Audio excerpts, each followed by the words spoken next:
ఓం నమ శివాయ, శ్రీమాత్రే నమః. ఈ షార్ట్ వీడియోలో ఈరోజు వైశాఖ పౌర్ణమి. ఎవరైనా సరే, ఆడవారైనా మగవారైనా సరే, ఖచ్చితంగా ఈ తేలికని పరిహారం చేయండి. మీ దగ్గరలో ఎక్కడైనా సరే నది ఉంటే నది స్నానం చేయండి. నది లేదు, మాకు నది లేదని సముద్రం ఉంది, సముద్ర స్నానం చేయండి. అది కూడా రెండో అవకాశం లేదనుకోండి, మీరు ఇంట్లో ఏం చేస్తారంటే ఒక బకెట్ నీళ్ళల్లో కొద్దిగా గంగాజలాన్ని కలుపుకోండి. దానితో పాటు కొద్దిగా పచ్చకర్పూరాన్ని కలపండి. దానితో పాటు మీరు చిటికెడు పసుపు వేయండి.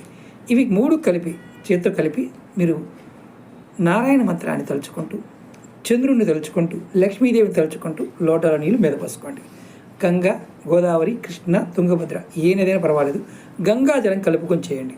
ఇలా చేస్తే మీకు ధన సమృద్ధి, మానసిక ప్రశాంతత, లక్ష్మీ యోగము, శత్రు నిర్మూలన ఇవన్నీ కలుగుతాయి. భార్యాభర్తల మధ్య కలహాలుంటే తొలగిపోతాయి. ఇది ప్రయత్నపూర్వకంగా చేయండి. ఈ ఒక్క సమయాన్ని ఇది ఎవరైనా చేయవచ్చు.